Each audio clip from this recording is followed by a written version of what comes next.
All right, what's up, everybody? Good afternoon. Good afternoon. Welcome to Spike Kool-Aid for March the 4th, 2026. Make sure you guys can hear me. Give me a thumbs up if you can hear me in the comment section. Appreciate y'all entertaining my inner geek, man. I had to change it up today, man. Had to change it up today. So I hope everybody is doing well. Today's Wednesday.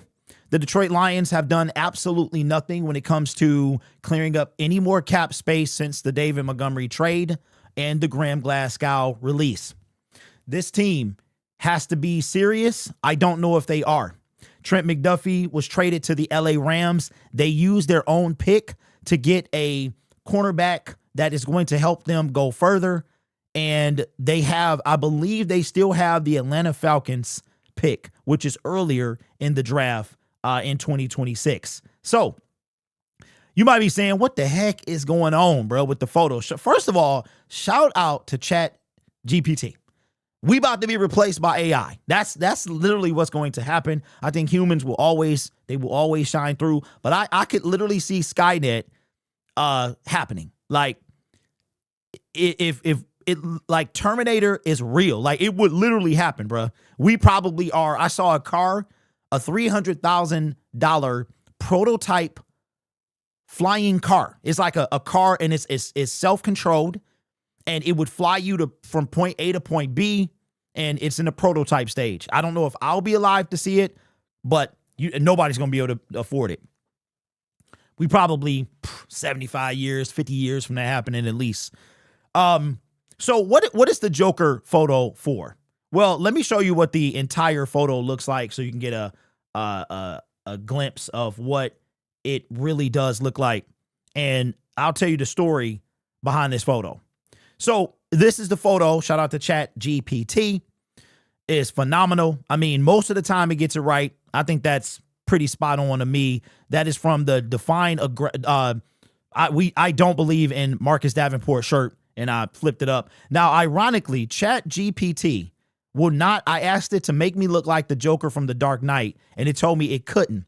Then it gave me some prompts back and said, but we could do this. And one of the things that it said they could do is it said Gotham style villain. And I said, okay, do that one. And then it gives me exactly what I was looking. That's like literally exactly what I was looking for. So weird. It was like a violation of, for some reason, I don't know if you can do villains, or depending on, how bad it is, they won't let you do it. But then I asked it to make Brad Holmes look like Two-Face, and it was like, we can't do it. So anyway, weird, but it came out pretty darn good. What is this about? Well, if you guys follow me on Twitter, you already know. And for some reason, well, I don't know I know what the reason is. I get Twitter in an absolute uproar. It's crazy. I'm only on Twitter to get the Lions news because that's where it breaks first. It's there before it's on ESPN. I literally get the draft picks before they're announced on television. That's how Twitter, so if I'm going to do this, I have to be on Twitter. That's literally the only reason I'm on it. And I have a ton of you guys who help move this along. You guys are tagging me. You're DMing me. Braylon is one. Reg, nephew, Eric. A lot of y'all DM me, or you will tag me. And if I miss something, then I usually can see it from y'all. So after the Dave Montgomery trade, I don't have a problem expressing my opinion about this team, about this regime. And what I realize is I see what happened. Hope. This franchise has been given something that they haven't had in years. Hope. And I think hope is deadly. It's a very deadly emotion because, and when I say deadly, I mean to the psyche, not like in real life, but it's, or not to your physical sense, but in your psyche, right? So this regime has given this fan base hope. We came from Matt Patricia. He was like the anti-version of Dan Campbell. Bob Quinn didn't even have slightly a third of the personality of even Brad Holmes, right? So I understand why the clapback is the way it is. But when it's all said and done, I'm not wrong about what I'm saying. I just voice it. And because of that, I get all type of things said about me, which is fine. I mean, I made a video about a Reddit post, a whole subreddit of people talking about me and my opinion. And I'm like, yo, if I'm getting talked about, then that's crazy, right? So I decided I was going to take a break from Twitter. I'm thinking maybe like the draft. Just sit back, chill, because the David Montgomery thing and the reaction to it and my opinion of it really kind of every offseason, the same thing happens with Lions Twitter fight. That's all we do. For us to never win anything, having won a Super Bowl, the fact that we disagree so much and we do what we do is quite pathetic in my opinion. But anyway, so I decided to take a break. It turned out into a 24-hour break because what I noticed is that even though it's like the entire internet, all of Twitter came together to celebrate my break. And I'm like, okay, well, if you still want to talk about me, then I'll give you something to talk about. So I came back guns blazing, and I am going to be relentless this entire offseason. Okay? So people find it, they take it as a badge of honor when I block them or they block. I don't really block people unless you're disrespectful or you block me. If you block me, I'll block you. It's like, okay, well, I'm walking here. You do it, I do it. It's petty, but that's what I do. If I see you block me, I just block you too. It's not gonna go one way. It's gonna go both ways. So I embrace this. I'm from Detroit. I grew up in Detroit. I live outside Detroit. A lot of people, I don't know, maybe it's the way I speak or carry myself. I have no idea. I feed off this stuff. This fuels me. It fuels me. I enjoy this because the best way to get back at somebody is to not let them bother you. It's to push harder. That's the best way. You want to annoy somebody, you go harder. You go harder. So that's where this photo came from, and I'm going to show you the tweet that I posted and where this why this originated. So here is what I tweeted just a few hours ago. It says, not gonna lie, being hated by 92% of Lions Twitter because I demand greatness is pretty darn cool. Shows how sad this fan base really is. What you fail to realize is I literally thrive off of this. I'm the boogeyman of Twitter. I just got one question. Why so serious? And I made the Joker photo. So that's where I'm at. This fan base to me is pathetic. It is. I'm not afraid to say that. It's pathetic. We have our standards we have none. Lions fans don't have any standards. We have none. Like, what are we doing? We have no standards. Shout out to Rockin' Red Reaper with the $5 super chat, says that what would be funny is if the Indiana Bears get Miles and the Vikings talking Kyler Murray and Trey Hendrickson and Lions resign Davenport, let Brad cook. So I just want to say, like, when I make videos, I'm not looking for everybody to agree with me. That would be ridiculous. I don't care if you agree with me. I'm speaking my opinion on the internet the same way you can, whether it's in video form, a tweet, a text, an article, whatever the situation. I'm voicing my opinion, nothing more. I have no control of this team. I am a glass half empty dude until we win this Super Bowl. I don't think Brad Holmes is the guy to do it. I'm convinced of that. I hope I'm wrong. I say all of this stuff, but the fact that I don't walk in the farts of Brad Holmes is the reason people can't stand me. I don't walk to try to catch a whiff of if he farted. Like, I'm not that dude, bro. You know what I'm saying? Oh, and you'll be happy to know yesterday I had to make a sneaky good move short. I had to make a short addressing the sneaky good moves. It's becoming an epidemic. And I respectfully asked Lions content creators to stop doing this. Notice I don't clickbait. I don't have to. They don't have to. Right? So anyway, that's the story. And, every offseason is the same. It is the same. My voice is the loudest in the offseason. You know how this team can make me happy? Winning a Super Bowl, or at least appearing that you care to win one. It just amazes me how we sit here and our standards are probably the most pathetic of any sports franchise in the history of sports. We sit here and we just sit here and we just sit here. And you know what people don't want to talk about? It's death. They don't want to talk about death. They talk about, Derek, why are you so serious? Wait a minute. You're the one calling me a name. You're the one being extra. I'm talking facts. This is not about football. It's about family. That's what this is about. So people are dying. Family members are dying. And the team winning a Super Bowl is more than just the team winning a Super Bowl. It is family history. So I think I'm normal. I think what I am asking for is normal. Bring us a winner, or at least try to do that. So let's get into the show. Shout out to Rocking Red Reaper with another super chat. Says, when is the last time the Lions went big on something? In my opinion, the last time the Lions went big on something is signing Trey Flowers in free agency. At the time, he was a big name. And you know what happened? The Lions paid $90 million to a dude who, check this out. Can anybody, without looking it up off the top of your head, can anybody give me the career high of Trey Flowers when he signed that deal with the Detroit Lions? How many sacks did Trey Flowers have in his career when we signed him to a 5-year, $90 million deal? Xavier says, no way we go 7 and 10. Dern says 9. 17. 313 says the Lions are rapidly aggressing. All right, somebody go fact check this, because I'm off the top of the head.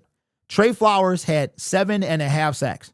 His career high was 7.5 when we signed him to a 5-year, $90 million deal. Now, of course, that was a different regime, but it's just amazing to me how with this fan base, the Lions are dangling the carrot and we just chasing it. I have pondered whether or not I want to accept the season tickets. I expect them to come next week, to get the email next week. I've decided that I'm going to do it. I'm going to at least give it a year. I'm going to give it a season. I'm going to do it because I want to know what that experience is like myself. I've been with a lot of people. I've been a lot of season ticket holders have graciously invited me to the games. I've been there and I'm like, you know what? I want to experience this for myself. And at the time, the team had deserved it. They had deserved it. They had earned my season ticket. They also earned a wait list because they were good. It's no surprise that people are letting their season tickets go again, right? So I'm not doing anything wrong. I'm expressing my opinion. People don't agree with it, which is fine. That's their business, but it's not going to stop me. It's not. As a matter of fact, it's going to make me double down. It's going to make me double down because, again, I would rather be wrong and be a Super Bowl champion than be right and not be. I'm willing. There's a phrase in, I think it's in the first Batman movie. Ironically, it's from the Joker. And the Joker is telling Batman that reveal yourself. Show the world who you really are, and I'll stop doing what I'm doing, right? And he says, I've taken off my mask. Let's see if you can take off yours. I don't have a mask. Brad Holmes, it is his responsibility to bring us a Super Bowl. That's what he was brought here to do. While you're looking at Jahmyr Gibbs, Sam Laporta, Brian Branch, I'm looking at Broderick Martin. I'm looking at Donovan Peoples-Jones. That's what I'm looking at. While you're stuck on 2023, I'm looking at 2026. And that we are less than 5 days away from free agency, and we are still over the cap. Making sure we ain't getting no tweets. If anything breaks while I'm on, let me know. Also upset the Lions spiked their costs. Is that coming down this year? Rocking Red Reaper. As far as I know, no, but it didn't increase. They didn't increase their tickets. That's the word on the street. So I don't know. I do have a homie looking out for me. He asked me a couple days ago, he said, yo, you got a Dan Campbell bobblehead? I said, no, I don't. So he said a customer a client he was seeing gave him 2. And he thought of me. I'm like, dog, that's what I work for. That's what I work for. What up, Marcus? Marcus says, and shout out to everybody in the chat, man. If I didn't shout you out, welcome to the show. Brad Holmes grabs vets, secondary players every year. It's almost a lock that will sign a solid vet in the secondary. Okay. So J-Mo is leaving. Hutch and Laporta will follow in 2027. Thug, how is J-Mo leaving, bro? He just got extended. He just got extended. What are we talking about? Let me see. That photo cracked me up. Is the team, and you know what? That's why I put it on the thumbnail. I was like, look, it don't matter who on the thumbnail. We gonna have a show. Like, y'all gonna rock out. All right, so let's get into the first. Hey, what's up, Eagle? It's all good, man. It's all good. Nobody ever have to apologize. Maybe this up is your mask and the thumbnail is really you. Hey, it might be, bro. It might actually be. All right, so a report came out, I think it was yesterday, that according to what was heard at the NFL Combine is where all the real juicy gossip is learned. Who's moving where? Found out today that the Max Crosby situation, that the Raiders are allegedly sending mixed signals of whether or not they're going to move on from him. But the NFL Combine is where all the real, after the Super Bowl is over and the real juicy stuff begins. That's where it comes out that, as a matter of fact, we learned at the Combine that David Montgomery was being shopped. We literally learned that before, and during the NFL Combine, right after it was over, he was traded. But something else happened at the NFL Combine when it comes to the Detroit Lions, and I believe it 125%. And that is that the Detroit Lions are not expected to be major players in NFL free agency. No surprise, right? Haven't we heard this already? We already know what this is. We've already been here. We've seen this movie a billion times. Major players. Now, what would you call a major player? Here's my definition of major player. Someone that is going to greatly elevate your team. Okay? Greatly elevate. Not even a lateral move. If a major player to me is a player that is going to make your team better, not worse, not stay the same, is going to make your team better. Would you say that Trey Hendrickson make this team better? I would. He's going to be costly. Would you say Tyler Linderbaum would make this team better? I would. He's going to be costly. That's usually what happens to good players. We have a bunch of them on our team, a ton of them. Some have been paid. Some are eligible to be paid. One of them, a lot of them, as a matter of fact, going all the way back to Penei Sewell, Amon-Ra St. Brown, Penei Sewell, Kirby Joseph, Jared Goff, and soon to be Jahmyr Gibbs, all were the highest paid for at least a day at their positions. That is going to happen with Jahmyr Gibbs. There's even talk that we probably will do the same thing with Brian Branch and Sam Laporta. So, when you have good players, you pay good players. Deion Sanders said it. Coach Prime said, you play good, they pay good. It's literally the cycle. If you're a good player, you usually are an early pick. You're a costly free agent, or you sign a deal, a massive deal. Usually, now sometimes there's bust in there. There's really bad free agent deals. We've seen that. They're rare, but we've seen that. Albert Hainsworth, those type, Trey Flowers, those guys. So you can make a mistake in free agency. You can give it to guys that don't deserve it. But if you give it to a guy that doesn't deserve it, then you don't know what you're doing. Trey Flowers was a 7.5 sack guy when we signed him to a $90 million deal. I don't think he ever played a full season with the Detroit Lions. And year 2 of Brad Holmes and Dan Campbell, he was cut. And the last year he was here, I don't even think he did much. So usually, if you play good, you've earned the ability to get paid good. So what would you call, give me some names, put it in the comment section below. They have a list of the top 50 free agents. Trey Hendrickson is on the top of most of those lists. Usually, you get what you pay for. So for me, a major move in free agency is someone who is going to elevate the talent on this team, elevate this team as a whole. Our team lacks talent, especially on the defensive side of the ball, probably only on the defensive. Well, outside of the offensive line, the woes that we had last year, the defensive line is where most of the talent is lacking. It really is. We lose our all-pro safeties. We literally are dealing with the Legion of who played very well, but were they able to sustain it? You have the linebacker situation. You've got Alex Anzalone, no longer going to be here. Jack Campbell was playing out of his mind. But then you go to that front four, which has always been, in my opinion, the Achilles of the defensive line. It has always been the front four.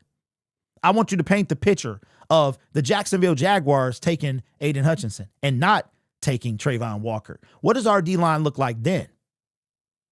You got Aleem McNeil, you've got Aiden Hutchinson, and that's it. DJ Reader, Josh Pascal, forget about it.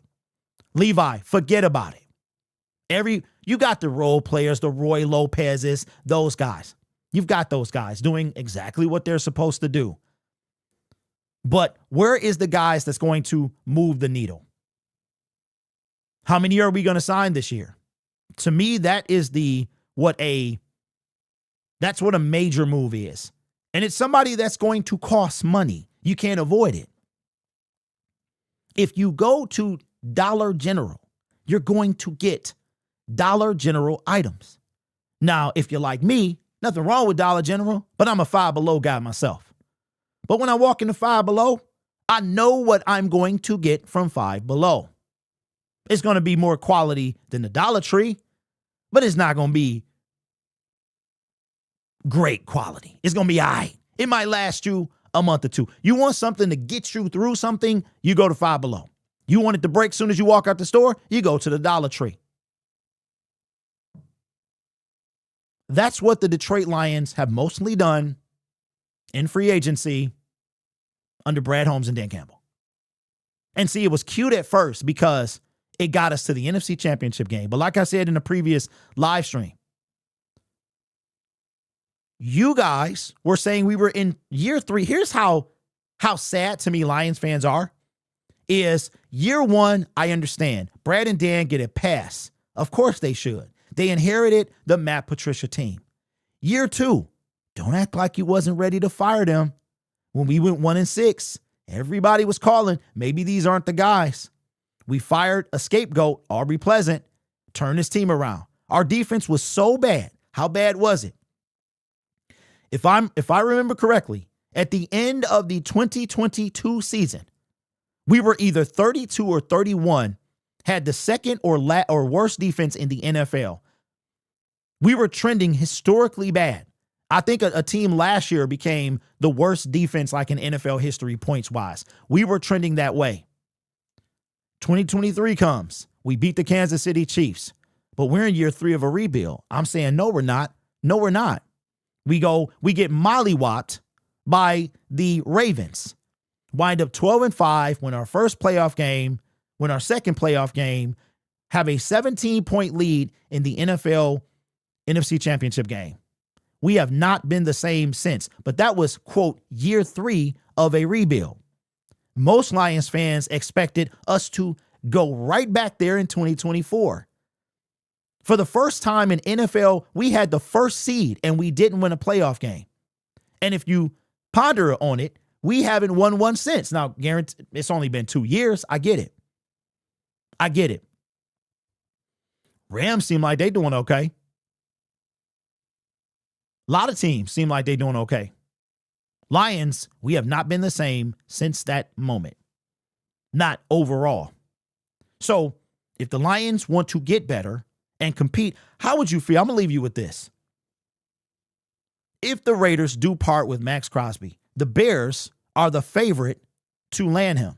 Remember when that used to be your team, that the Lions were the favorite? He's from here. He wants to play here, but the Bears are the favorite. Why? I'll let you answer that question.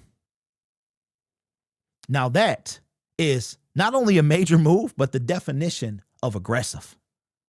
So let me know what you think in the comments below. What would you consider a major move for the Lions to make this offseason? And do you think they'll make one?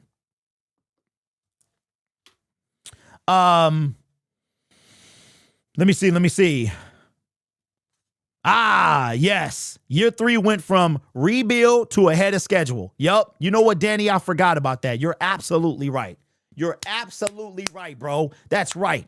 That's right. When we got smashed by the Ravens, it was okay because we were in year 3 of a rebuild.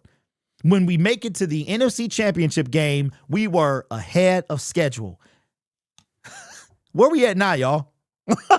Where are the Detroit? You see this photo? Do you see this photo? This is how I'm feeling on the inside. This is me on the inside.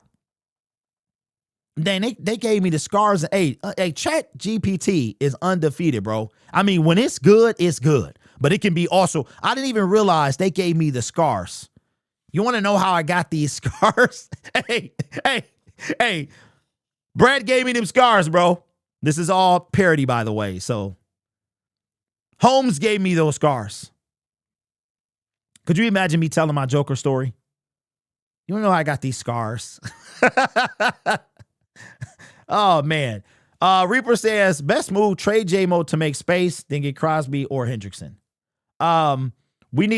Marcus says, we need 2 or 3 bodies for camp on the offensive line and the defensive line. I would trade back at 17 to the bottom of the first this year and get an extra second this year and an extra first next year. We are done looking for 2028 new GM, Derek. You know what? I don't know. I mean, I'm not Sheila, right? So here's how I think that Brad Holmes earns. This is just my opinion. Obviously, I have no input at all, right? My opinion is, if Sheila to me seems like she about that life.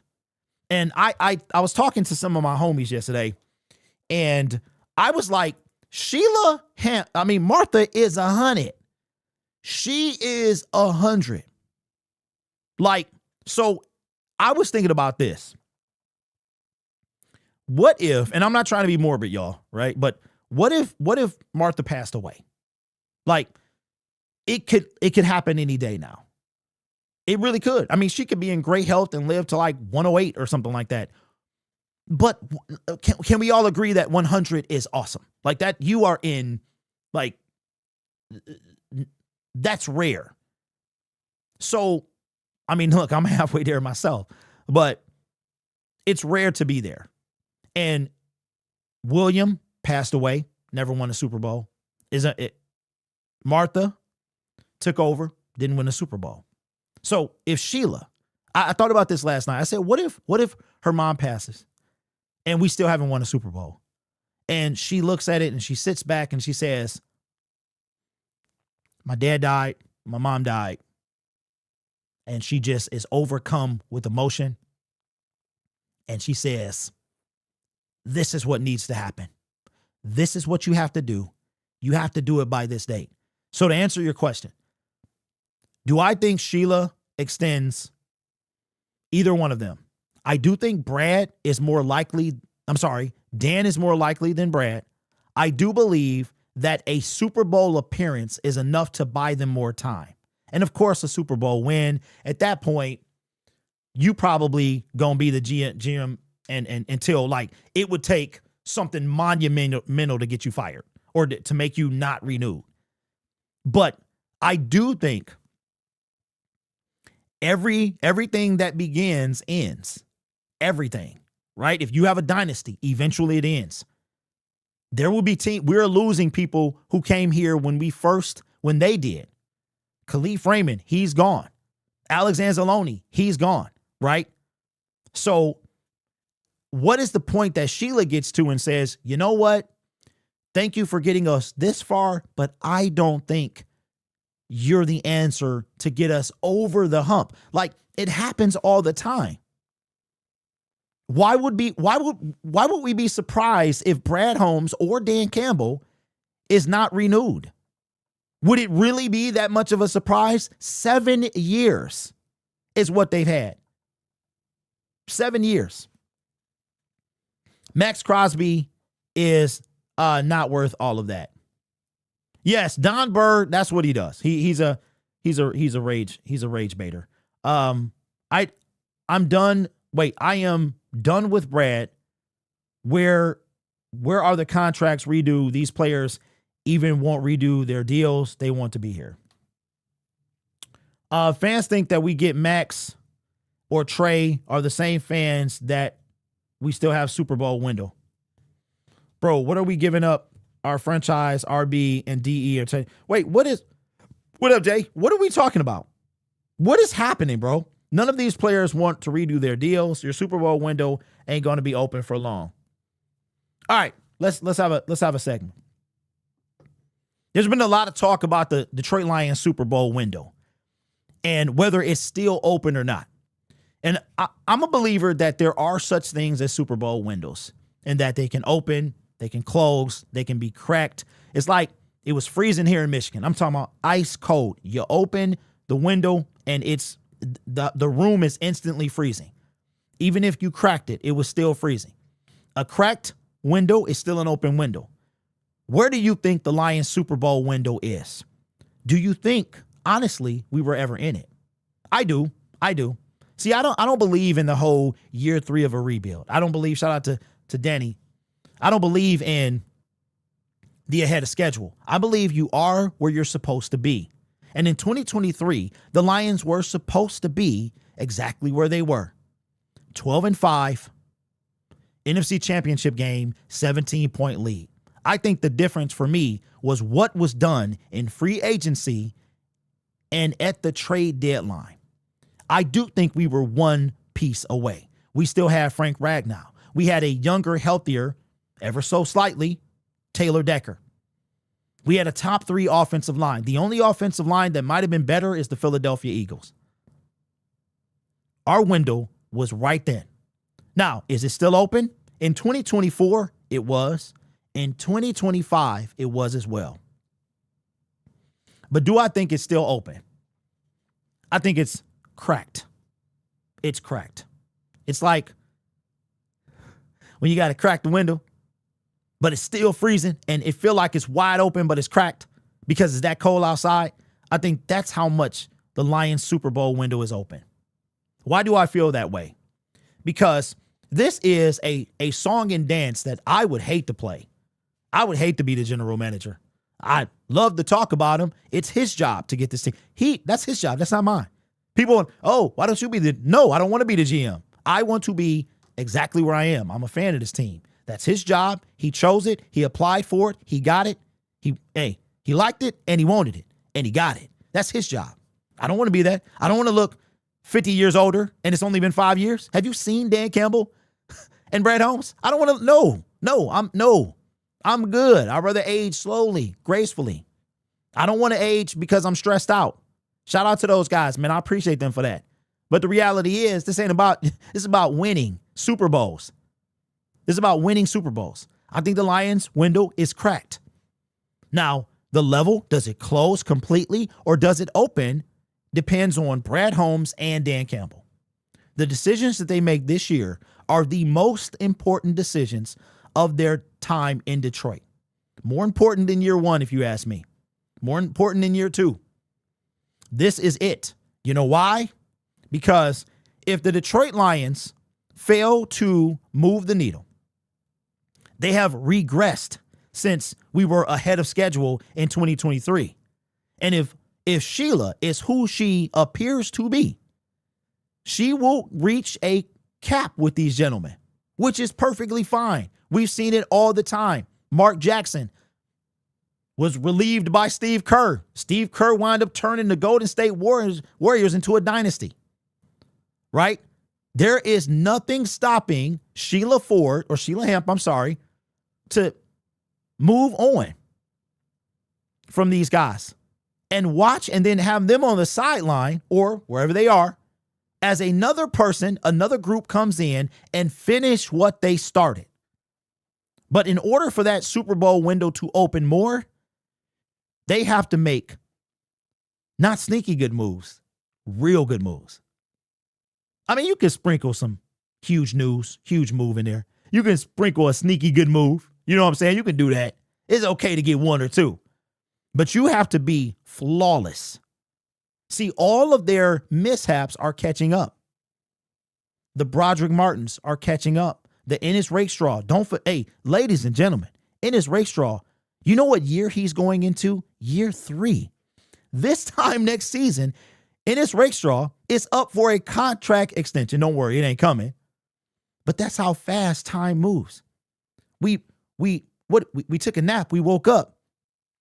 This regime went from year 3 and ahead of schedule in the NFC Championship game to year 6, where Brad Holmes is on his new deal. Jared Goff is in year 2 of his new money. Aiden Hutchinson is in his 5th year. Jamison Williams, his 5th year. Amon-Ra St. Brown is going into year 6. Penei Sewell, year 6. These guys are not going to be young forever, right? We're going to be saying that they're washed. Y'all love to call people washed once they hit 30. It doesn't matter what their production is. You're going to call them washed in a few years. Watch. I wouldn't be surprised if Amon-Ra St. What is St. Brown? 25-ish? Somewhere around there? I wouldn't be surprised if 3 seasons of the have y'all thought about the potential change in 2 seasons? Have you thought about that? The fact that Brad Holmes and Dan Campbell are no longer currently at this moment under contract? Have you thought about the fact that Jared Goff has a potential out? Have you thought about the fact that you're talking about will Kirby Joseph ever play again? Will Joseph be here? Will Sam Laporta be here? Will Brian Branch be here? David Montgomery's already gone. We know Jameer's going to be here. Have you thought about that? So how is our window? How can it get pushed back up? How can we let more of a breeze in here? Brad Holmes has to absolutely kill the NFL draft and free agency. Every decision has to be the right one. He has to score a 95% in this offseason for our window to open further. Our defense has never been higher than 15 at the end of the season under Brad Holmes and Dan Campbell. Our offense, on the other hand, it's always kind of revved up. In the past three seasons, I think it's been top 5, top 10. Our defense, matter of fact, our defense has never been top. I'm giving you 15. Real talk has never been higher than like 18 or 17. The defense is going to be the key. That's where Brad Holmes needs to focus. He got to get this offensive line together, get a receiver because we're going to need one. But everything else has to go into defense. That's the way we're going. He has to be flawless in order for that Super Bowl window to open up further. Because guess what? If it doesn't open further, you're going to be sitting here next season. Brad Holmes, Dan Campbell, Jared Goff could potentially be in their last year with the Detroit Lions. Think about that. Think about that. It seems like just yesterday we were in the NFC Championship game, but it was 2 years ago. Think about it. Time doesn't stop. Windows close and open. The Lions have a very slight crack in their Super Bowl window. And if Brad Holmes and Dan Campbell don't elevate this defense, that Super Bowl window, I think this is the year it officially shuts. Because as we go into year 7 of Brad Holmes and Dan Campbell, what position is Sheila Hamp going to be in? Think about that. What position? I would hate to be Sheila Hamp 4 Sheila Hamp 4 right now. I would hate to see that. Because now you're going into year 7. You have no security past year 7. Do you even want to extend a GM and coach past year 7? They already don't win anything after year 5. So the Lions are in special time right now. They're in the bonus round. They're in overtime. This regime is in overtime. Statistically, they're not going to do it. Statistically.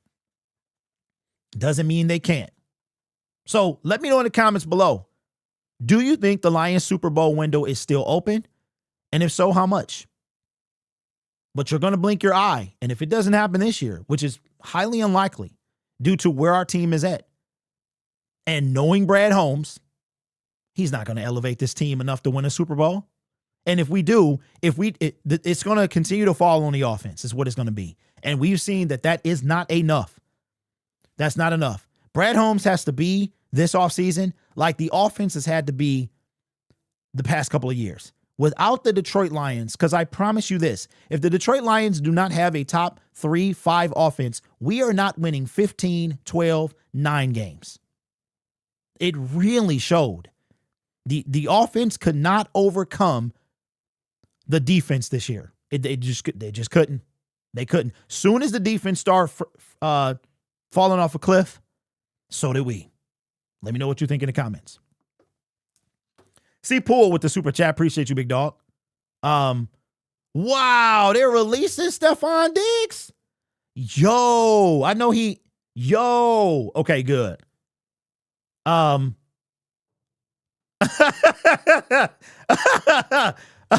Ricky says, nah, D, every move is sneaky.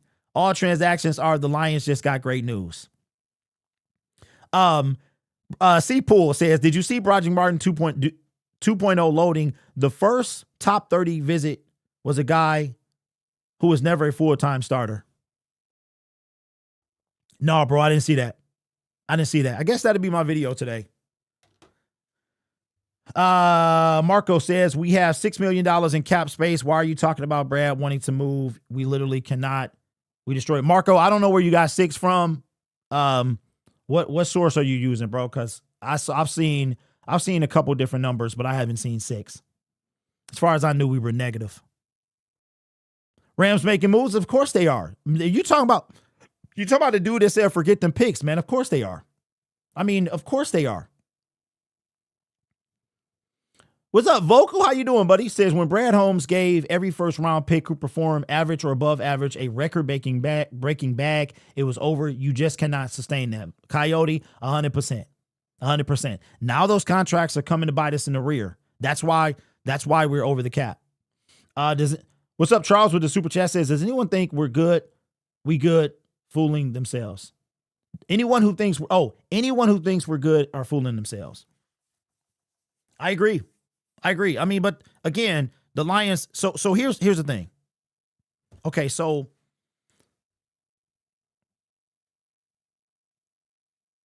oh wow. Okay, so the Chargers officially released Mekhi Becton, Will Dissly, and they waived Savion Washington.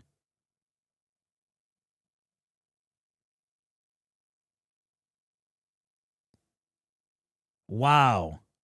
So do y'all think that Stephon Diggs got released because of his legal issues? Man, that dude ain't been the same. He has not been. Dang, I got my beard oil on my hands. Yo, that's crazy. That's crazy. Yo.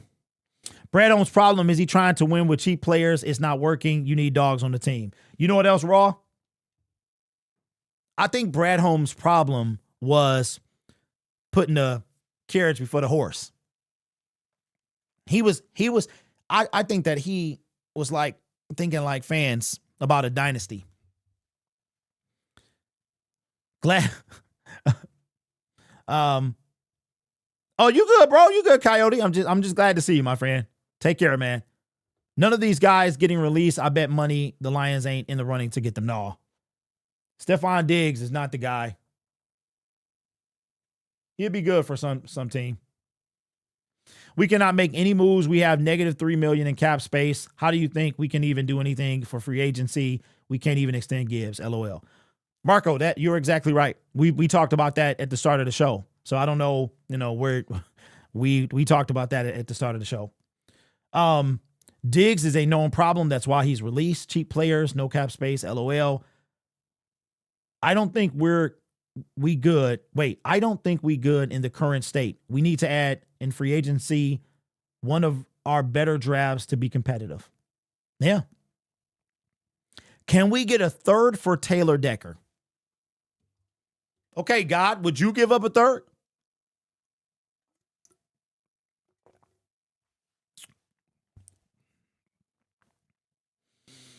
What is Taylor Decker? What is he? Is he over 30? I'm going to say, nah, I don't think so. I don't think so. I don't think so.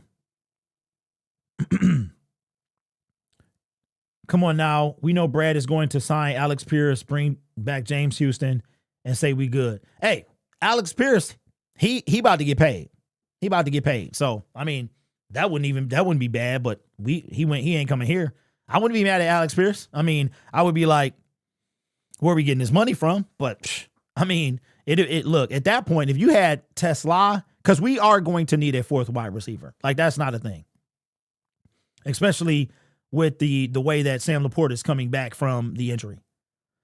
We to the point where we can't be picky on and going on character BS if he ain't getting in trouble off the field. We need someone with edge and attitude. The choir boy stuff ain't working. You know what, bro? I think you could call that grit. And remember, this is a regime that said there's no amount of talent that's going to get you on the Detroit Lions. Like, what is that? What is that? I mean, look, here's what I'll say. I will say that the best thing, in my opinion, that Brad Holmes and Dan Campbell have done is, I think it's three things. Of course, it's winning the NFC North after 22 years or 21 years. It is hosting the first ever playoff game at Ford Field. It is winning a playoff game after 30 years. And that's, I don't take that lightly. But I think maybe the most important thing, from my opinion, what they've done is they've given, if they haven't killed SOL for you, they've given you a reason to question SOL. I think SOL is dead, and I think that they're responsible for that, and I applaud them for that. I think SOL is dead. I also don't know if these are the guys to take us the distance. I want them to be. I want to believe that they are, but that's why I said by May 1st, I will know everything I need to know about Brad Holmes. I will. If Brad does, I'm going to tell you, man, y'all need to be concerned about this team. And I'm not saying anything that you don't already believe. You need to be concerned about this team. We are 5 days away from free agency. And for the first time under Brad Holmes and Dan Campbell, I believe that we are over the cap. It could have happened before, but we're over the cap. That's why you need to take advantage of every opportunity you have. If you have a chance to trade for somebody that's going to help you win a Super Bowl or increase your chances to make a Super Bowl that year, you do it. You do it. You deal with the consequences later. That's what Les Snead did. That's what Les Snead did. He literally said, forget them picks, celebrating the Super Bowl. This is a guy who, y'all, what 6 first-round picks he gave up? What was the 2 before Jalen Ramsey? If he gave up 6, what was the 2? Shout out to Charles with the $5 super chat, says, same thoughts, D. Brad built the team like we already Super Bowl champs. Some great core pieces, but then projects left and right, expensive bags to all. Lions just traded a dog for a scrub. This is SOL with the side of Colt. You know what? See, Chad, I'm cool if you think that. I'm cool. I myself, as the president of the SOL, the former president of the SOL club, I think for me, SOL is dead. I feel like it's dead, completely snuffed out. But I can see how people can instantly go back there. Because, look, SOL was a way of life. It was a way of life. It's like baked inside of us, and it's easy to go back. Steve with the super chat says, see Les Snead pick up Trent McDuffie from the Chiefs. Super Bowl type moves always. Yeah, I saw that. Ain't it crazy? The Rams did not have first round picks for how long? Won the Super Bowl and then acquired more, wind up acquiring an extra first round pick and traded that first round pick for a cornerback. And I swear, bro, I'm not saying that Brad won't cook something. He is burning stuff left and right. But until I see it, I won't buy it. I don't buy Max Crosby. I don't buy Trey Hendrickson. I don't buy anybody that's going to substantially move this team. Do you know that Aiden Hutchinson played like 99% of the snaps on defense? It was ridiculous. It was like 1,000-something snaps that this man played. Myles Garrett, the sack leader, the defensive player of the year, he played about 70%. 70%. 70%. And here's why you want to know why I feel the way I feel. Okay? I just don't understand. It defies all logic to me. The pattern of Brad Holmes is there. That's why I said he is Kaiser Soze. We just didn't know he was telling a story. He's sitting in front of us, telling us a story. All the pictures are there. All the clues are there of who this guy is. And he's telling us this story, but we win the game. We win it. We won a playoff game. That's us, right? That's where we are. It's just we can't see what's really happening because we're waiting. We're a good team. The national media is talking about us. Our name is being in the Super Bowl? Like, what? What alternate dimension are we in? Right? But if you paint the Holmes picture, why in the world would you re-sign Marcus Davenport? Please make it make sense. Make it make sense. Why would you re-sign Marcus Davenport? I know why. Because Brad Holmes, a couple years ago, said fans value the edge rusher position more than we do. When you ask about edge rushers, Brad visibly, he gets irritated at the question. I think he hates the position, hates it. I'm going to be honest. And shout out to Claus313 with Super Chat says, Brad will do was the dude that found Donald. Brad will do. Wait, what? What? Hey, retype that, bro. Retype that. Think about this. And this is I don't know if anybody talks about this, but I want y'all to listen to what I'm saying because I'm not saying anything wrong. I'm not saying anything that's inaccurate. It is amazing to me that AQM, okay, he outpriced himself from Detroit. The Brad Holmes that we've come to know over the past 5 NFL seasons. And I love this. I love this story. That the fact that he went and got AQM off of a scrap heap. And AQM, who to me is, I'm not impressed by him. To me, he is like, he's better than James Houston, but he's more to me of a James Houston than Trey Hendrickson. Okay. But he did his thing, and I'm not going to take anything away from that.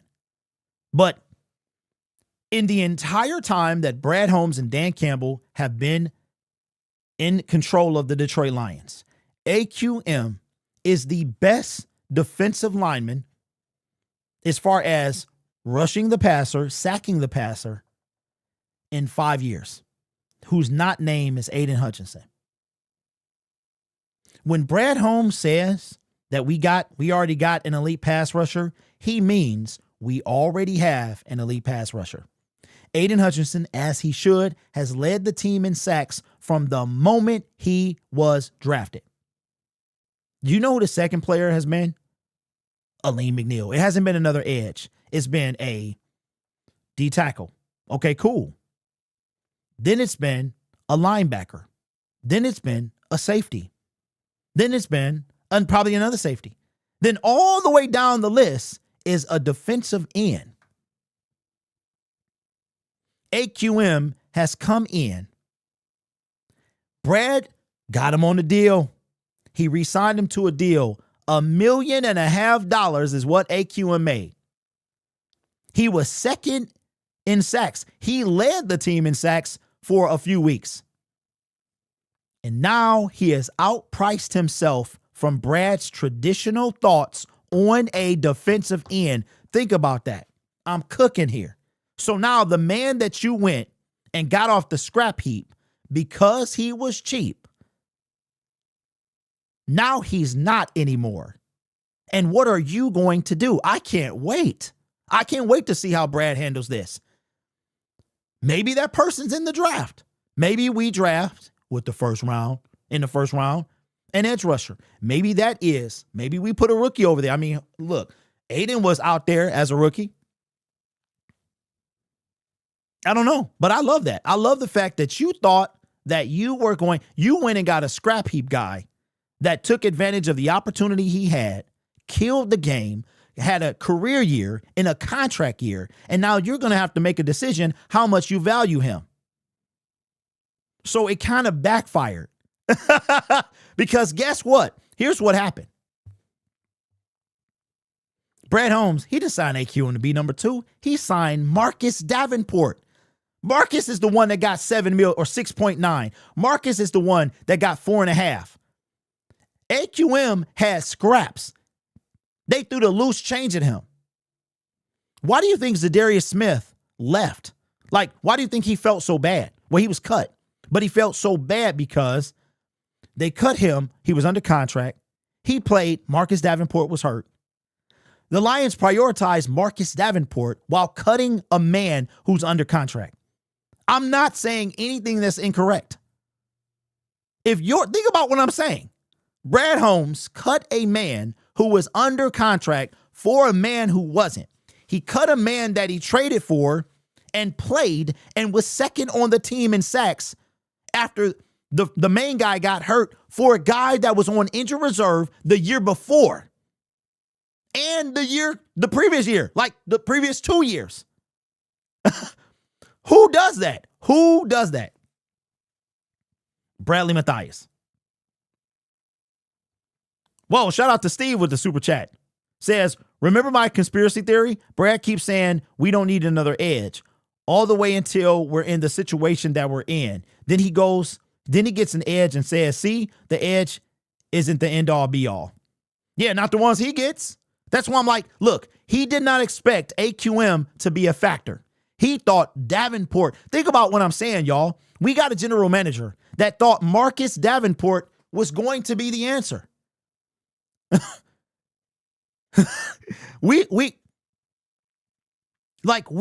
That was the guy. Because I'm trying to understand, what world do you cut Zadarius Smith in favor of Davenport? If anything, Zadarius should have been on the team. But no, we cut a man under contract for a man who's not. And then that man that we kept, that we re-signed, made a priority, he got hurt again. Like, who gets hurt making a sack? Marcus Davenport. Davenport looked like a sad dog at camp last year. I knew exactly what was coming. Braylon says, bro, that right there is a fireable offense. Should we make wagers on how many games Davenport will miss this time? No, Corey, because he better not be on this team. If I'm going to tell you right now.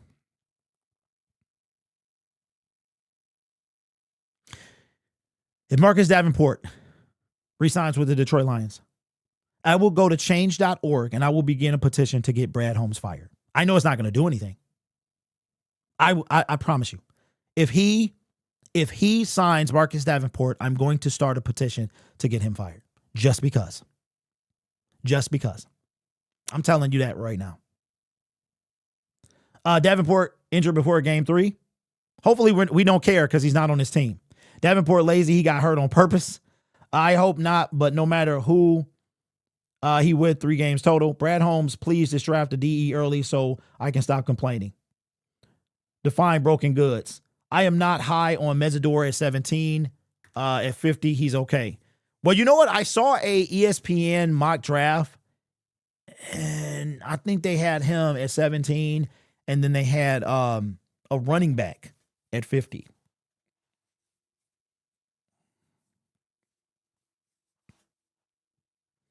I don't know, y'all.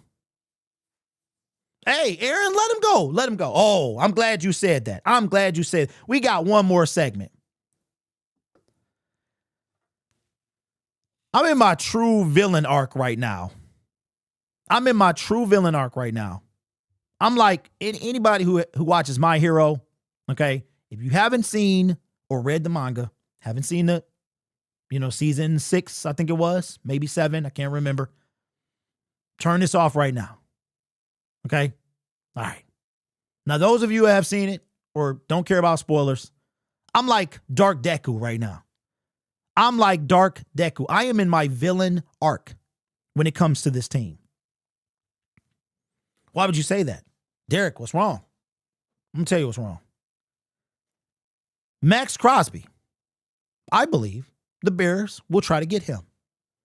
Their pass rush wasn't that great last year, and they still almost made it to the NFC Championship game with the pass rush that they had. And I believe that Ben Johnson will do just that. I believe they have a little bit of cap space to work with, more than we do.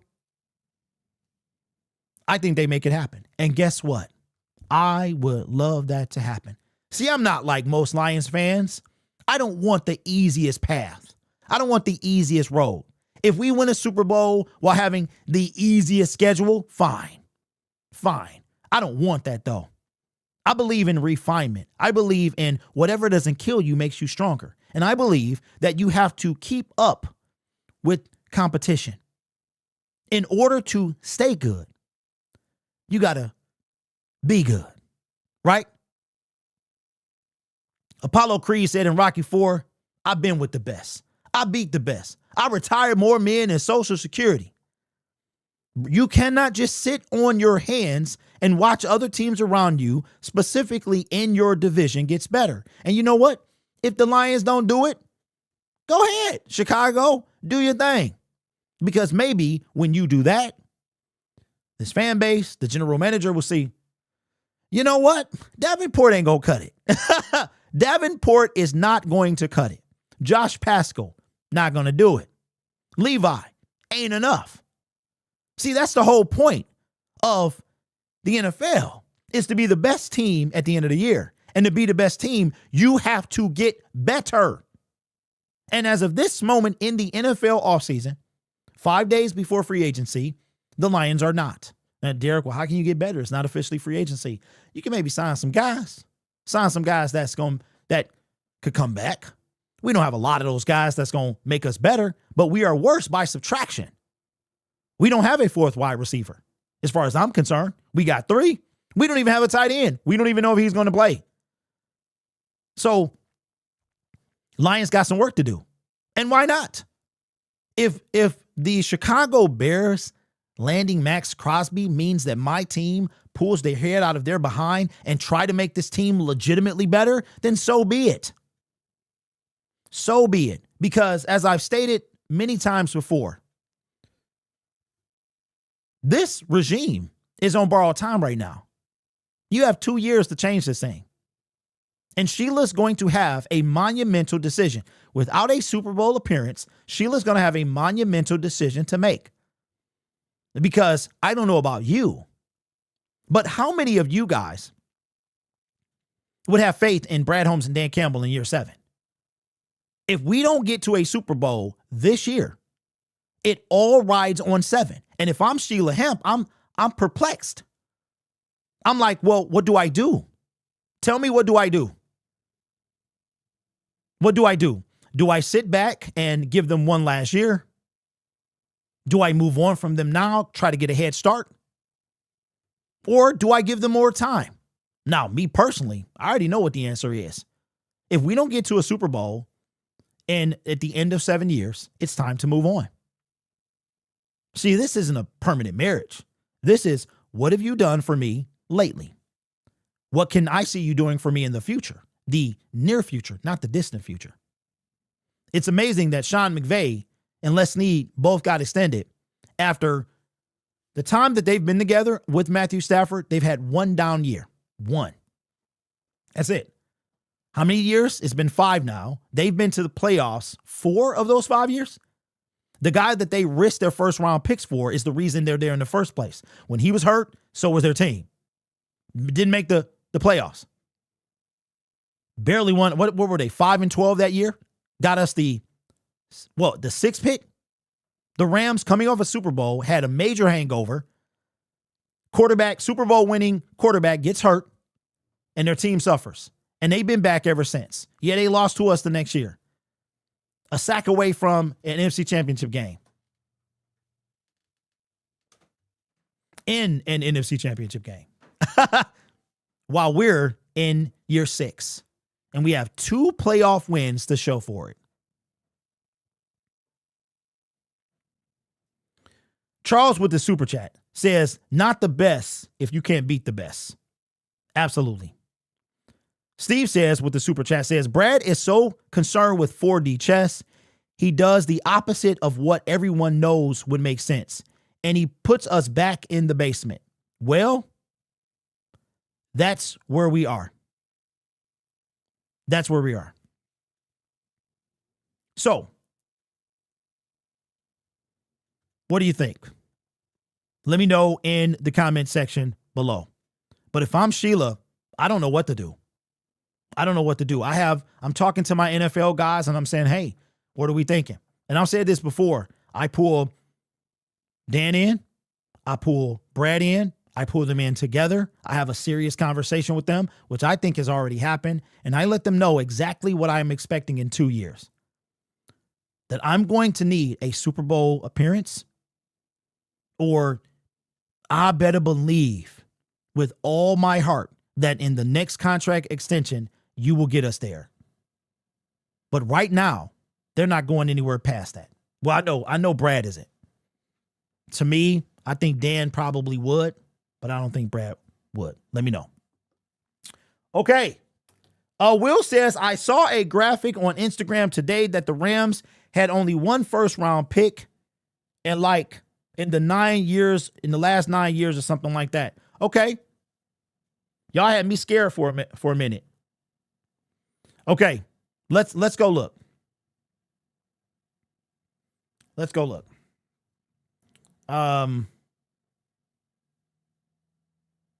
What should I type? Oh, I got it. How many years did the Rams go? Wow, it's the first search. It's the first search result. Wow. Wow. Wow.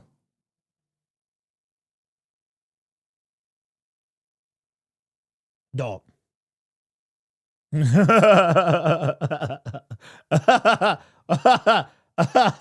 Wow.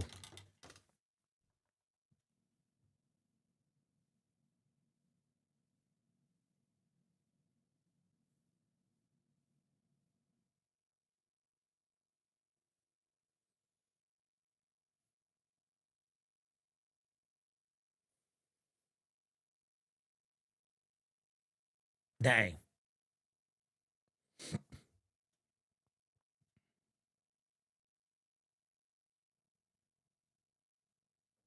No, Charles, they gave up a first. They gave up pick 29. What's up, Pate? You know what, Daquan? You could be right, bro. I have to see it. To me, Sheila, okay, I'm all about give me a reason, right? So until Sheila gives me a reason, I don't see a reason not to trust her. Now, she could be exactly what you're saying, but I don't see that. I don't see that because her first real test to me was firing Matt Patricia and Bob Quinn, and she passed with flying colors. Then the next test was to hire the right general manager and coach, and it appears as though she got one of those right, and early on it looked like she aced it. When I say she, I mean the people that she hired to find them. But ultimately, she was responsible for saying yeah or nay. You know what I'm saying? So to me, I don't think that she's given me a reason not to trust her. Now, if we get to year 8 and she still, we still ain't won a Super Bowl, then I might start to question. Because I remember when she came out in year 2, we were 1-6. She came out, and this is year 2. We coming off a 3-13 in one season, and she came out and said, "I trust these guys." And you know what? They didn't disappoint. At that very moment. That's the moment she came out, and I don't think we lost 2 games in a row from that very moment. And it also coincided with Aubrey Pleasant getting fired, and that's when we became the team that we start like we know and love. Okay. Take away Ben Johnson, and the entire narrative is different. Well, be careful, champ. Be careful, bro. Because y'all Bears fans, y'all talk a lot, bro. Talk a lot, my brother. So you are in, you in like enemy territory right now. So be careful. As a player, he was trash. He was a trash GM. Did we get a new president yet? No. Okay, let's have one more segment. And this is y'all fault. Y'all did this, by the way. You did this, by the way. So you can only blame yourself that we over. All right, so the Detroit Lions are 5 days away from free agency and have done very minimal moves. We've cut a Graham Glasgow, and we traded away David Montgomery, saving some space. We are still over the cap by several $1 million. And the Detroit Lions have some things that they need to do. If they're going to do anything in free agency, and we're expecting restructures to happen. But something happened today. The Rams, who, of course, are tied to the Detroit Lions for the Matthew Stafford trade and winning a Super Bowl after that, they did something today, and it's indicative of what they do. So it brought the question up. Somebody in the comment section said, how many years did the Rams go without a first-round pick? So they wind up giving their first-round pick to the Kansas City Chiefs, among some other things, for cornerback Trent McDuffie. They needed a cornerback. They got one, and now they are gearing up to make another Super Bowl run. They were just a little ways away from that. But how many? Now, you know about the 2 that were given up for Jared Goff and Matthew Stafford. As a matter of fact, I think that was the last time that they went. They didn't have a first-round pick until 2024. 2024, they didn't have a first-round pick, if I'm not mistaken. Could have been 2023. It was 2023. All right. So how many? Put in the comment section. And you know what? I might do something I've never done before. I've just had to remember to make this. I'm going to put, I don't know how this works, so you could see something on your screen. I'm going to make this a quiz. I don't know what that means. YouTube gives you a feature you can put quizzes in videos. So I don't know if it pops up as a card on one of these sides, but keep an eye out for it. I've never used it before. I got to remember to do this in real time in order to do it, because these videos, as you know, are off the dome.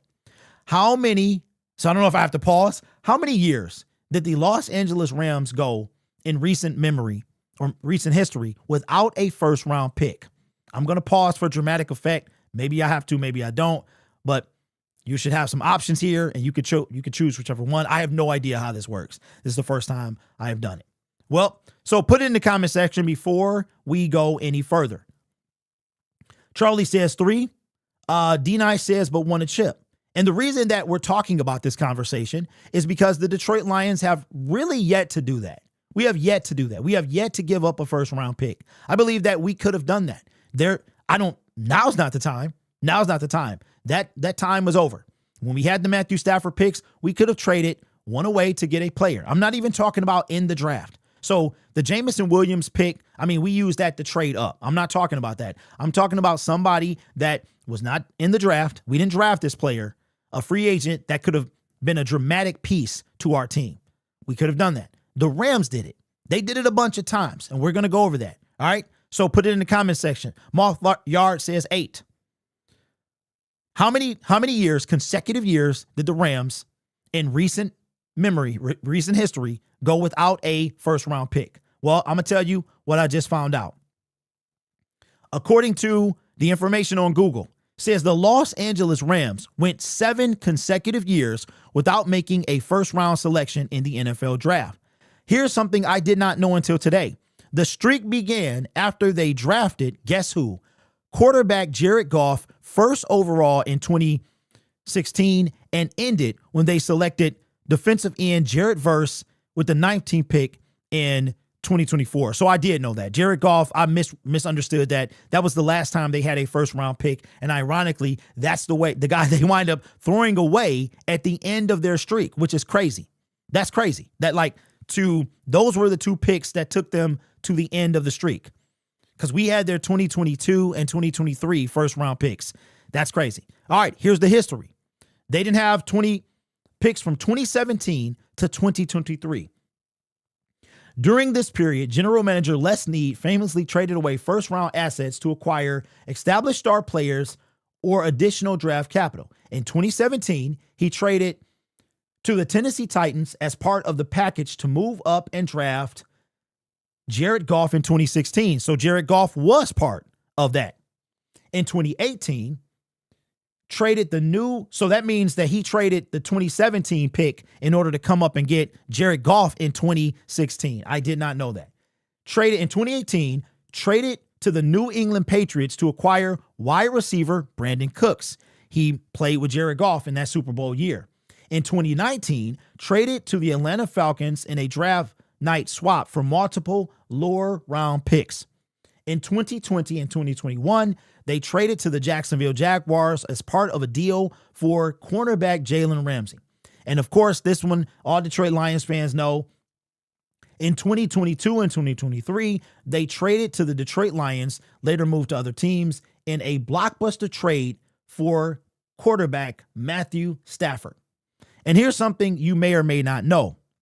In 2024, the word on the street is that the LA Rams, and I think this is where the number 9 came from. The number 9 came from. Somebody put in the comment section that it was 9 years that the Rams went without a first round pick. Here's where that most likely came from. In 2024, word on the street, rumors coming out of the NFL world says that and I think Les was very vocal about this. In 2024, when Carolina was going through their thing with Brian Burns before he was traded to the New York Giants, the LA Rams were willing to give up 2 first-round picks to the Carolina Panthers to get Brian Burns. That would have added 2 more years to their lack of a first-round pick.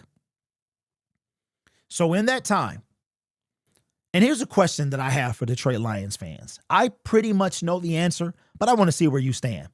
In that time, the Rams have been a good team.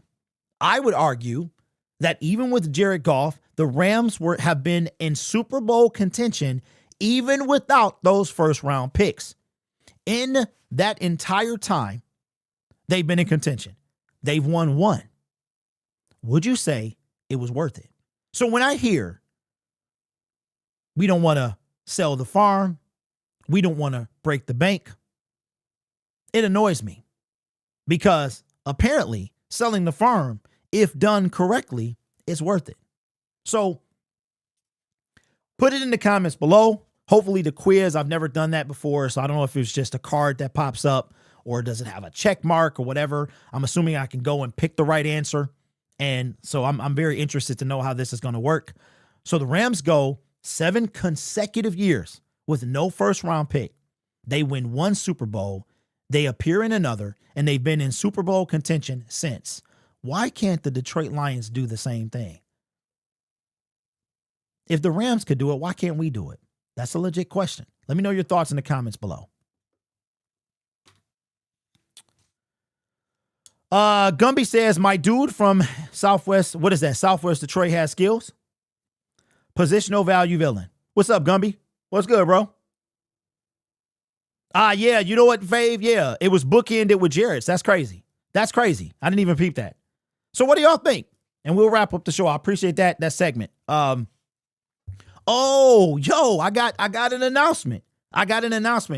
I don't think you guys knew this because it wasn't the case at the time. Okay. So, okay, let me backtrack a little. How many of you guys are following David Montgomery still? I've been meaning to unfollow him, but I haven't brought myself to do it. How many of y'all, okay, how many of y'all are following Monty right now? How many of you guys continue to follow former Detroit Lions? It's okay. I mean, it's all good. Lori says, I am. I was. B. Orlando says, we are unable to do what the Rams did because ownership is dramatically different. Well, guess what? That means Sheila is at fault. I don't know, bro. I don't see that. What makes, what makes you think that Sheila is holding them back? Like outside of her pockets. What do you think is holding, which to me is like, yo, David, you still following? Yeah, I am too. Ricky says, I tend to stop when people leave, but I haven't stopped following Demo yet. I think Dave Montgomery, Lori, let me know when you got time too, by the way. It could be on the weekend, something like that. The only former Detroit Lion I still follow is Darius Slay. Really? What's up, TM? What's good with you? I forgot what I was going to say, but it had to do with, I know what it was. All right, so if you guys did not know, we had a great time 2 nights ago. Because what's today? Wednesday? So it was Monday. It was the day David Montgomery got traded.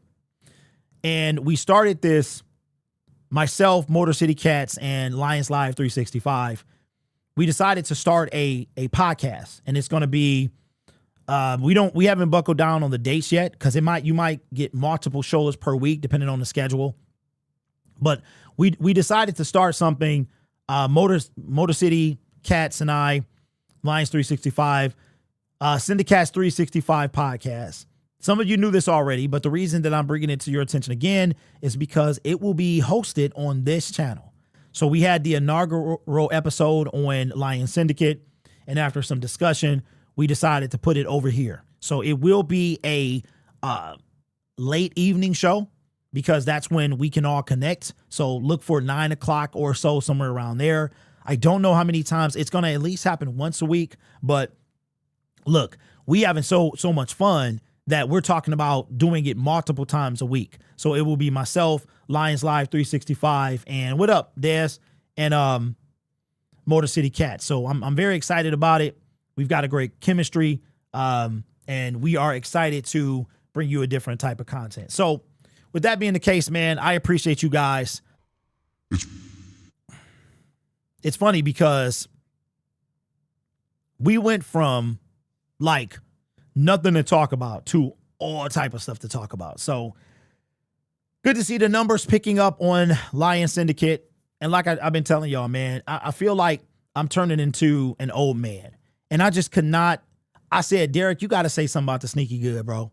You have to say something. So I've been noticing it. There are a lot of creators that's doing it. I think it's completely unnecessary. I don't do that. I don't do and it's really sad. I mean, clickbait it's like a cardinal sin on YouTube. It works, but it doesn't really work because what people don't understand is when you get somebody to click, that's all fine and dandy. You have to get them to watch. That's what you want to do. That's why you guys see, how many of y'all can tell an AI channel before you even click on it?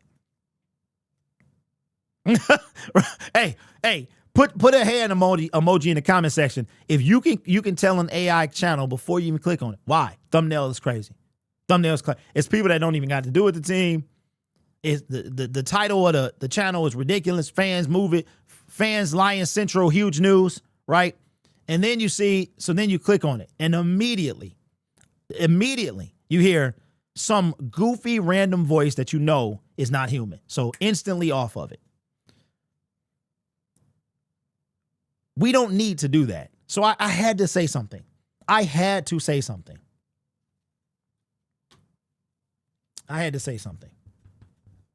Also, thank you guys for participating in they had the same logo as Syndicate Sports. Who, Jay? Who?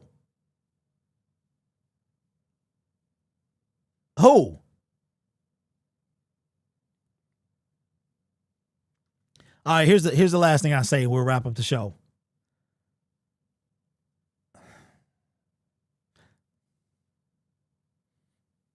It is amazing to me the impact that I have on people. There is a creator. I ain't gonna say you don't know names, but you know what I'm talking about. You don't have to put it in the comment section. There's a creator. Do you guys remember when I talked about, I don't know if it was this channel or Lion Syndicate. You guys remember when I talked about Believe? That Believe invited me. They wanted me to join their network. And then they ghosted me because I said I wouldn't support FanDuel. I think it was either for them, it was DraftKings. There's a creator that is antagonizing people. And all of a sudden, this creator thinks very highly of himself, okay, for whatever reason. I'm not sure why. Maybe he's a loony and a narcissist. That's obvious, okay? Always threatens to sue somebody. And has in his description that he's going to be part of Believe, a Believe podcast. Okay. I just said that a couple weeks ago.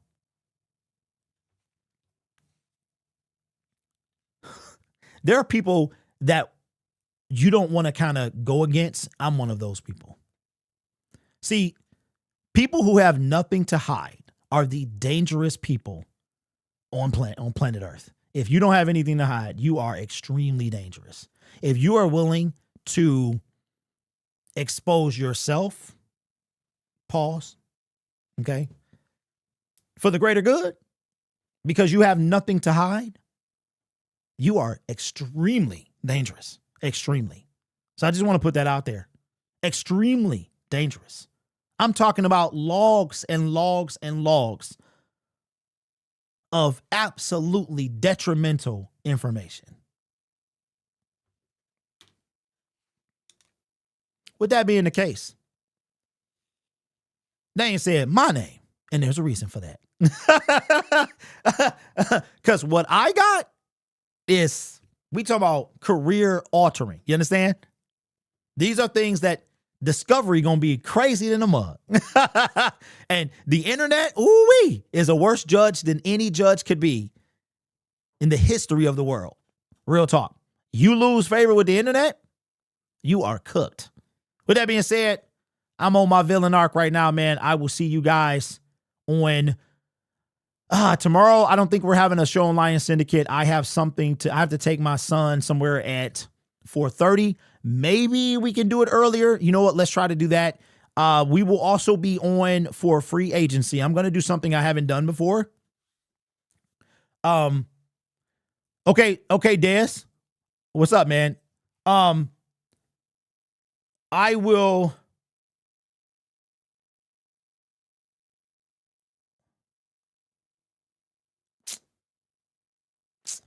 What? Get out. I don't know. Hey, no. Hey, nephew, stop the cap, bro. Stop the. I'm not doing this. I'm not doing it, bro. I'm not.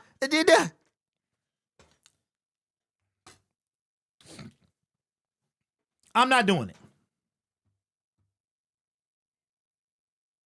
Jay says I just sent the link.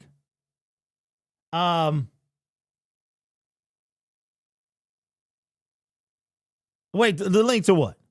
I'm not, look. I guess I'll make a Lion Syndicate video, but I'll tell you what, I just can't. I mean, didn't we just talk about this? Okay, so according to NFL rumors, they got some credibility. They got some. I know y'all don't like NFL football, but he got some too. According to NFL rumors from 52 minutes ago, the Seahawks and Lions have called about Raiders Max Crosby. I mean, okay. They called about the Lions called about me. I don't know if y'all know that. I think Brad might have a contract on me. I'm just playing. I don't want to be off the internet. I'm just playing. Oh. Hey, listen. I'm on my villain arc right now, and I think it's because I'm getting old. I'm getting old. I'm not young anymore. I'll be 47 this year. My back hurt. My knees hurt. My body hurts. I don't have time for shenanigans. And I think I got to a point where I had to say something. I feel like I am like I tell y'all, it ain't arrogance, man. I'm really a godfather in this space. Like, I have a seat at the table. I got everything that I have. I literally got out the mud. I got out the mud. I have had a person approach me with an offer to invest in the company, and I respectfully, politely declined because I didn't want to give up ownership of something that you guys helped me build. I do not ever, that's what I meant to say, intend to ever like become corporate, right? I like that we're an in the mud network. That should be our tagline. Syndicate out the mud. Because when you partner and you lose ownership, you lose some control. And I don't ever want anyone to control me when it comes to the Lions. Whether it's, and I'm not saying this person was going to do that, but they could have just been a behind the scenes investor, right? But I like the fact that there's nobody limiting me or my crew of what we can and cannot say, right? But I had to say something because it's getting out of hand. This stuff, it's getting out of hand. It really is. You can't collaborate with anybody anymore because there's too many egos in this space. Everybody wants to be better than everybody else. Some people actually believe they are, and they're nothing, and they forgot where and how they got to where they are because they stole and mooched off other people, which happens all the time, right? But this space has become toxic, and it needs to be cleaned up. It does. My words don't mean anything. They're not going to change anything, but you got to be better. It's not all about clicks and views. I mean, that's what YouTube is about. But what are you about as an individual? Are you about integrity? Are you about truth? Are you about being a fan? And that's the problem. Where did the fan go, y'all? Where did the fan? Where is the fan in all of this? There's not. They disappeared. It's a bunch of people sitting in front of a computer giving analysis, but there's very little fan. You want to know why I'm everywhere and everyone hates me? Because I'm a fan. I've got Reddit posts. I've got Twitter posts. People mock me because I'm a fan of the team. I am not an analyst. I don't want to be credentialed. I do not care about any of that stuff. I care about being a fan of this team. That's why I'm here. That's why I do what I do.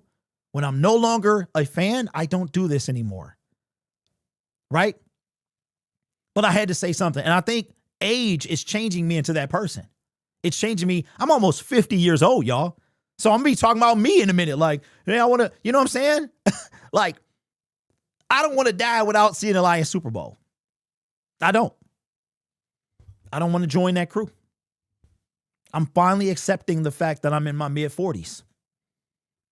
Maybe there's a crisis coming up somewhere. I don't know. Maybe I dye my hair like Cisco.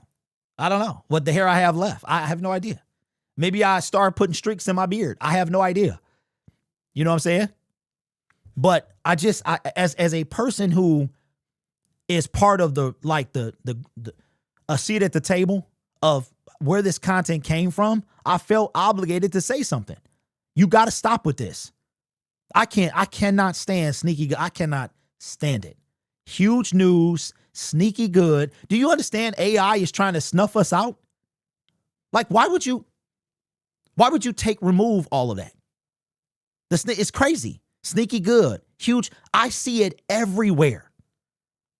Everywhere. I might actually do it as a parody. You know what I'm saying? It's crazy to me. It's just, I've thought about leaving tons. One, because the team, they don't want to win. They don't want to win. But you know what keeps me here, y'all? I feel like I literally have conversations with people off the air. And I tell them, if I left, y'all will be left with some cats. You'll be left with some people, and I feel like I would be doing you a disservice. Because everybody in this space ain't out for y'all. They don't care. So I feel like I would be doing you a disservice. You are more responsible for me making content than you might even know. Like, real talk. Because without y'all, I don't know if I want to do this. But I'm like, Derek, you can't lead them. You can't lead them with sneaky good, bro. You just can't. You should be ashamed of yourself if you leave them with sneaky good or huge news. You should be ashamed of yourself if you leave them with people who have no emotional reaction to anything the Lions do. That everything they do is good. How can you flip trading David Montgomery into something positive? You can't. Not yet, anyway. We don't know who this fourth round pick is going to be. The 7th round pick doesn't even make the team. How can we continue to do this? So I said, Derek, you can't, bro. You can't do your people like this. They're going to be like, I wouldn't mind an alternate timeline, though, where there's no more Lion Syndicate. And I would love to see the timeline of Lord have mercy. We couldn't stand Derek, but we missed that fool. Because what y'all would have left to me, and I'm not talking about every creator. There's some good ones out there. But the majority, they just, I don't know.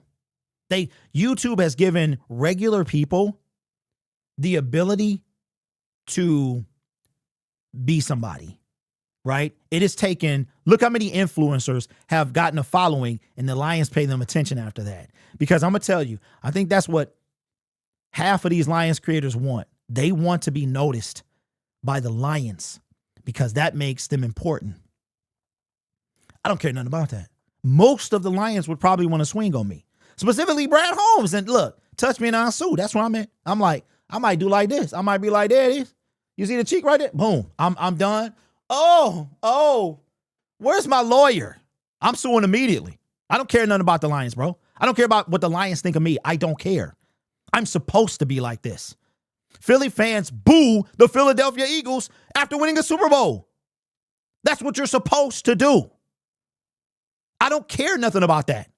If I did, I would be in the fart drift of Brad Holmes. I'll be right there, bro. Wherever he go, I'm trying to smell.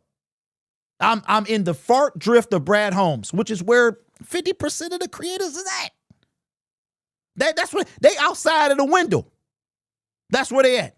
They standing outside the window of Brad Holmes. I wonder, did he have some White Castle? He must have stopped at White Castle yesterday because that's what it smelled like. It's different, y'all. Y'all getting a different type of content. You getting, I've had it up to here, content. Win me a Super Bowl or find a new team. That's it. All right. Ran over. I'm done. I got things to do. Appreciate y'all, man. Have a great day and go Lions.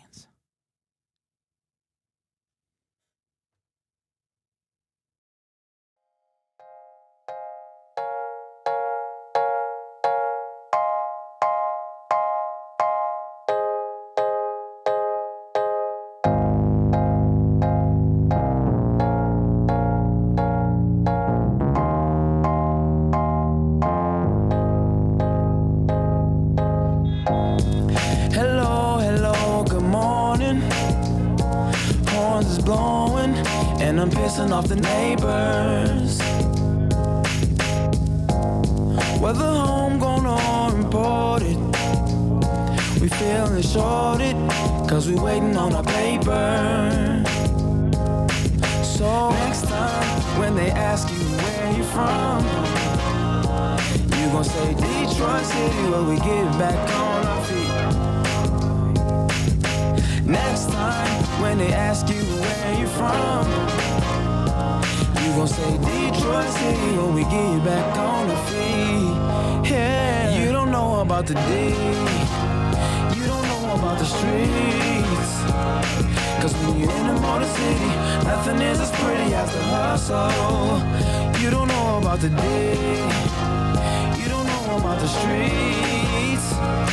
Cause when you're in the Motor City, everything ain't pretty but it's love though.